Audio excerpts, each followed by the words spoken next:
मैं हूं आलिया और आप देख रहे हैं Breaking Barriers with Alia Shah. Thank you so much for watching my show. एक हंगामे पे मौकूफ़ है घर की रौनक, नोहा गम ही सही, नगमा शादी ना सही।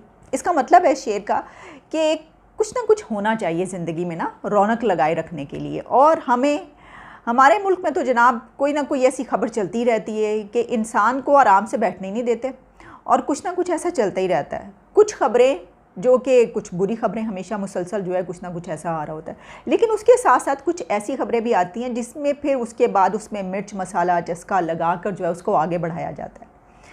इस वक्त भी पाकिस्तान में 2-3 खबरें ऐसी चल रही हैं। अब हम इसको महज एक हुस्न इत्तफाक समझें कि एक तरफ जो है वो गवादर में एक ऐसा वाक़या होता है, उसके साथ ही फिर LOC पर पाकिस्तान और भारत के बीच ऐसी चीज़ें शुरू हो जाती हैं और फिर साथ ही एक वीडियो भी वायरल हो जाती है। ये आखिर चक्कर क्या है, मैं आपको बता देती हूँ इन वाक़यात के पस मंज़र में क्या है और दरअसल ये खबरें हैं क्या। जी देखिए, पहली खबर जिस पर मैं बात करने लगी हूँ इंतहाई अफसोसनाक खबर है और वो खबर ये है कि गवादर में एक बम धमाका हुआ और उस धमाके के नतीजे में वहाँ पर कायद आज़म का एक मुजस्समा था, मिस्टर जिन्ना का जो स्टैचू लगा हुआ था, वो जो है वो ज़ाहिर है कि उसको तोड़ डाला गया, वो धमाके से उड़ा दिया गया उसको।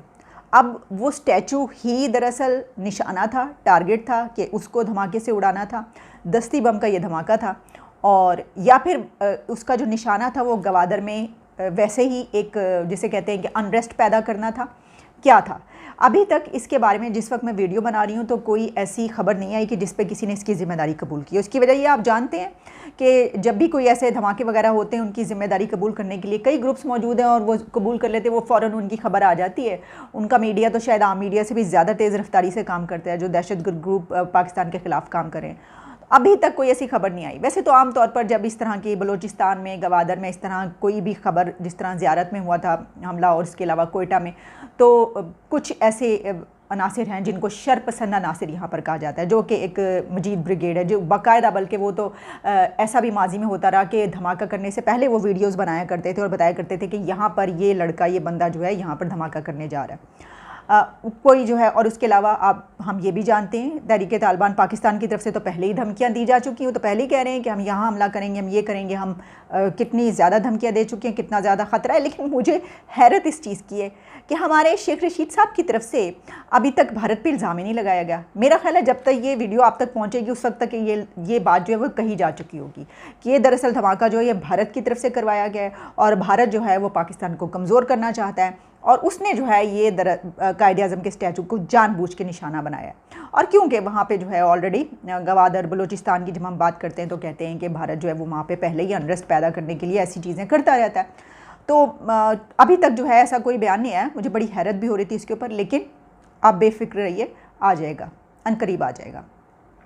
लेकिन अहम बात क्या है? अहम बात यह है कि ये जो धमाका हुआ है ये एक आम दस्ती बम का धमाका नहीं था।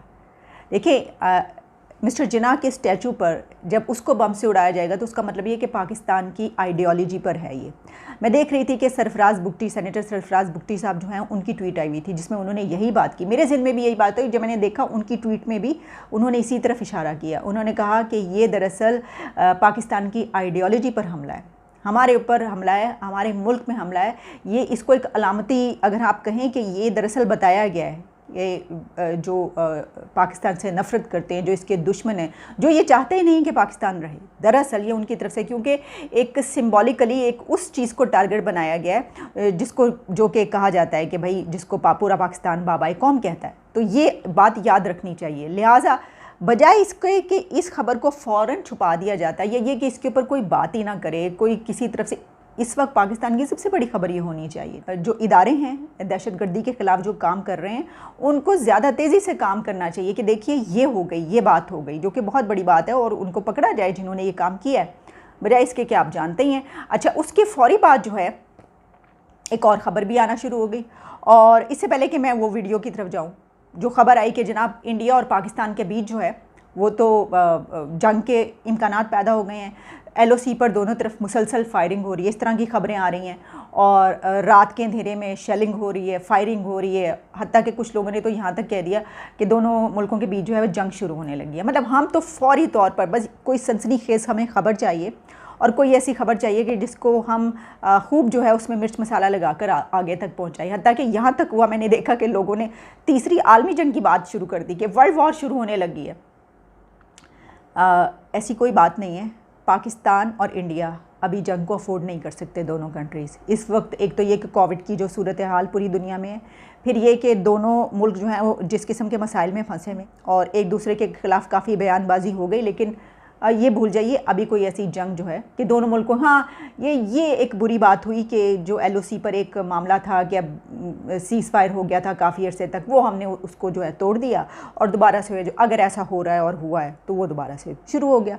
लेकिन ये भी याद रखिएगा कि बहुत सारी जो ख़बरें हैं ना वो इसलिए भी आती हैं कि जब कुछ ऐसी खबरें हों कि जो सामने ना लाई जाएँ तो फिर कुछ और ख़बरें आ जाती हैं। एक और ख़बर जो कि सामने आई और उसके ऊपर बस फिर पूरी कौम उसके पीछे लग गई। वो ख़बर क्या थी? वो ख़बर ये है कि यहाँ पर, वैसे तो ये खबर कोई इतनी अहम इसलिए नहीं होनी चाहिए कि अक्सर ऐसा होता रहता है। एक सियासतदान है जनाब PMLN के, जिनकी एक वीडियो निकल चुकी है और वीडियो जो है वो काफ़ी नाजेबा किस्म की है। यानी ये कि उस वीडियो में दिखाया गया है कि उनके जो हैं वो एक नहीं, दो ख़वातीन नहीं, बल्कि कई एक ख़वातीन से वो मिलते रहे हैं। अब उनमें से ही ये किसी ने बनाई है या ये किसी और ने बनाई है या फिर ये कि ये क्या है। इसकी वजह ये है कि जो वीडियो बनी है उसमें बाकायदा जो है उसकी वॉइस ओवर शामिल है, उसमें डॉक्यूमेंट्री स्टाइल में ये है और इसमें वॉइस ओवर के साथ साथ कमेंट्री है।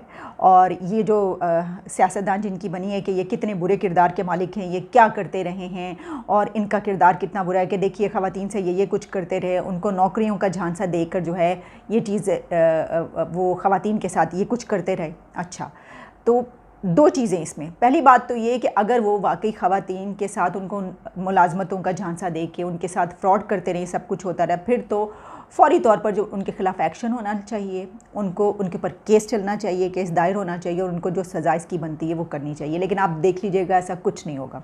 ये सिर्फ जो है किस लिए ये भी पता चल जाएगा। अच्छा, इसके अलावा एक और चीज़, जैसे ही ये वीडियो सामने आती है उसी वक्त मैं देखती हूँ कि फ़ौरन ही ट्विटर पर ट्रेंड चल गया जो कि उनका नाम लेकर चला, जिसमें ये इसकी जो है वो चलाए जा रहे हैं क्लिप्स और जो उनके बारे में जो है बातें की जा रही हैं। कुछ इसको एक फ़नी वे में भी लिया जा रहा है, कुछ ऐसी चीज़ें मीम्स बनाई जा रही हैं, इसके अलावा कार्टून्स आ रहे हैं, मुख्तलिफ ट्वीट्स हो रही हैं, इस तरह की ये चीज़ हो रही है जो कि हमेशा। लेकिन ये भी मैंने नोटिस किया कि बहुत सारी ट्वीट्स लगातार एक जैसे टीम पूरी जो है ना कोई ट्रोल करती है या ट्रेंड बनाती है कि जो कि उनके ख़िलाफ़ आ रही है और उसमें कहा यह जा रहा है कि ये मरीम नवाज़ जो हैं उन्होंने निकाली है।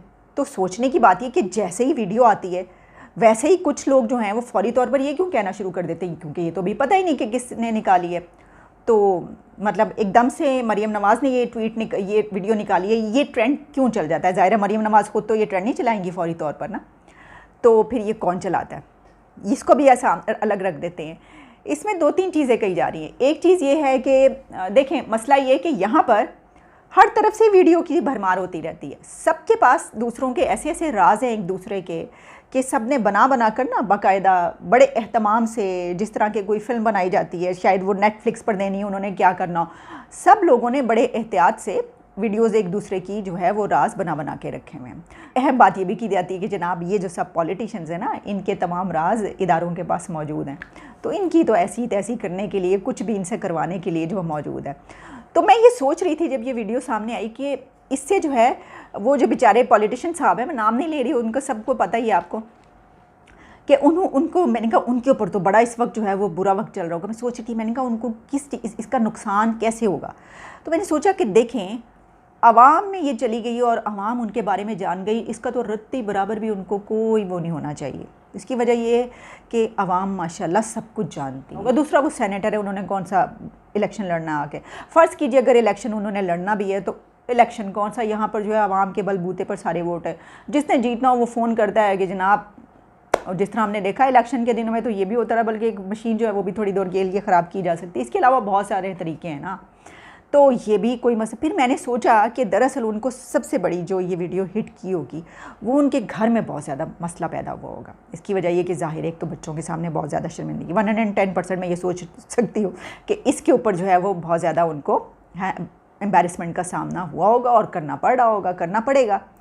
और ये भी कि जो उनकी बेगम साहिबा हैं उनके साथ उनकी बड़ी लड़ाई झगड़ा होगा, और मैंने कहा कि ओहो ये तो मामला जो है ये तलाक तक पहुंच जाएगा और पता नहीं क्या हो जाए। लेकिन ये वाली जो मेरी बात थी वो भी गलत साबित हो गई। इसकी वजह ये कि बीवियों को जो है वो सब कुछ पता होता है ना।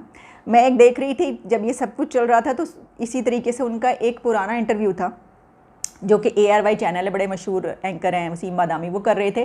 गेम शो था एक जिसमें वो और उनकी बेगम साहिबा साथ साथ बैठी हैं और एंकर पर्सन उनसे सवाल पूछ रहे हैं, तो उन्होंने उनकी बेगम से ही सवाल किया कि अच्छा आपका क्या ख्याल है कि ये जो है कुछ ऐसा काम करते हैं, इस तरह की इनकी एक्टिविटीज़ हैं या ऐसा इन्होंने कभी कुछ किया होगा।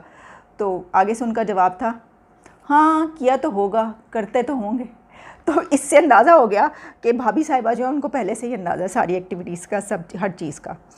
लेकिन हम ये बातें जो हैं जब मैंने ये देख लिया कि वो कह रहे हैं कि फ़ेक है और डॉक्टर्ड है, तो हम ये कह रहे हैं ये सब बातें हो सकता है गलत हो जो बात उनको पूरा लेकिन अक्सर औकात इस तरह के काम जो हैं वो उस वक्त होते हैं जब कुछ और बड़े काम जो हैं वो हो रहे हैं, वो दब जाएं और फिर ये जो है ये वाली चीज़ ऐसा कुछ ना कुछ तो रोज़ाना चलता रहता है। जिस तरह हमने देखा अभी एक दिन पहले प्राइम मिनिस्टर इमरान खान की इतनी इम्पॉर्टेंट स्पीच, आप सोचिए कि UN के सेशन में एक स्पीच आपने करना हो और उसमें आप एक ऐसा गलत एग्ज़ाम्पल दे दें जैसे कि उन्होंने जो बात की और जो वीडियो थी जो प्रेसिडेंट रेगन के हवाले से एक उन्होंने हवाला दिया कि उस वक्त जो प्रेसिडेंट रेगन थे उन्होंने अपनी एक स्पीच में जो फ्रीडम फाइटर्स थे निकारागुआ के उनको उन्होंने कहा था फाउंडिंग फादर्स, जबकि उस तकरीर में स्पीच में जो है इमरान खान साहब ने ये हवाला दिया कि दरअसल ये जो कह रहे हैं ये मुजाहिदीन जो थे उस वक्त के, वो भी क्योंकि उनकी भी बात हो रही थी, तो उन्होंने कहा कि फाउंडिंग फादर जो है वो उनको कहा है।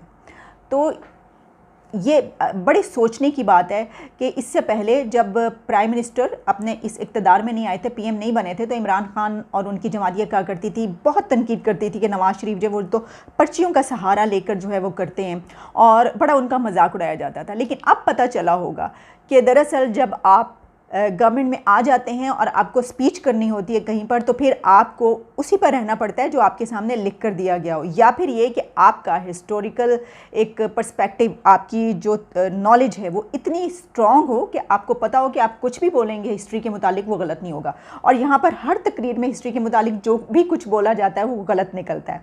अच्छा, दूसरी तरफ ये भी सिर्फ यही नहीं बल्कि बड़ी हैरानी की बात है, हमारे प्राइम मिनिस्टर जो पाकिस्तान में पाकिस्तानियत का सबसे बड़ा दर्स देते हैं, उन्होंने किस में की तकरीर, किस ज़ुबान में, इंग्लिश में। और हमसाया मुल्क भारत, प्राइम मिनिस्टर नरेंद्र मोदी जिन्होंने तकरीर किस में की, अपनी ज़ुबान हिंदी में। अच्छा, तो इसके हमेशा कंपैरिजन होता है ना, तो ज़रा इसका कंपैरिजन कर लीजिए ज़रा आप कि फिर कौन बड़ा नेशनलिस्ट है, कौन बड़ा मुहिब वतन है। ये मैं सिर्फ इसलिए कह रही हूँ, देखिए इस तरह की तकरीर किसी भी ज़ुबान में की जाए मुझे इससे कोई फ़र्क इसलिए नहीं पड़ता। मैं समझती हूँ आप अंग्रेज़ी में भी कर सकते हैं, आप अपनी ज़ुबान में भी कर सकते हैं, लेकिन उन लोगों के लिए जो दरअसल पाकिस्तानियत, हुब्बुल वतनी, पेट्रियोटिज़म, इन तमाम चीज़ों को एक कार्ड के तौर पर खेलते हैं ना। एक कार्ड होता है ये रिलीजन कार्ड और नेशनलिस्ट होने का कार्ड, इसको जब यूज़ किया जाता है लोगों को मलाइन करने के लिए, जनों के ख़िलाफ़, लोगों के ख़िलाफ़, तो फिर आपके ऊपर भी ये तनकीद होगी कि जनाब आप जिनको दुश्मन कहते हैं वो तो जाके वो इतने बड़े नेशनलिस्ट हैं कि वो अपनी ही ज़ुबान में तकरीर करें, हिंदी ज़ुबान में, और आप जब तकरीर करने जाते हैं तो आप अंग्रेज़ी का सहारा लेते हैं। इसके ऊपर ये कहा गया कि जो जवाबात आए जब ये चीज़ें लिखी गई कि जो PM मोदी हैं उनको तो अंग्रेज़ी नहीं आती, उनको अंग्रेज़ी नहीं आती थी तो तभी तो उन्होंने जाके जो है वो हिंदी में तकरीर की, क्योंकि वो इंग्लिश नहीं बोल सकते, उनको इंग्लिश में तकरीर करना नहीं आती, और इसलिए जो है उन्होंने हिंदी में तकरीर की। और प्राइम मिनिस्टर इमरान खान जो है उनकी इंग्लिश बहुत ज़बरदस्त है, उनकी अंग्रेज़ी बहुत अच्छी है, वो ऑक्सफोर्ड से पढ़े हुए हैं, तो वो इंग्लिश में क्यों ना स्पीच करते, उन्होंने तो वहाँ पे इंग्लिश में स्पीच करनी थी, क्योंकि अगर उनको भी इंग्लिश ना आती होती PM मोदी की तरह तो फिर वो उर्दू में तकरीर करते। तो ये बड़ी एक जिसे कहते हैं ना कि एक बोगस किस्म का नज़रिया है, और इससे आप क्या क्या क्या साबित कर लेंगे। कम से कम ये तो होगा ना कि आपको अब ये पता चल गया कि लोगों पे आप जो टैग लगाते हैं वो पता चल गया कि वो आप झूठा लगाते हैं। इसकी वजह यह है कि ख़ुद अगर ऐसा होता तो आप भी उर्दू में तकरीर करते हैं।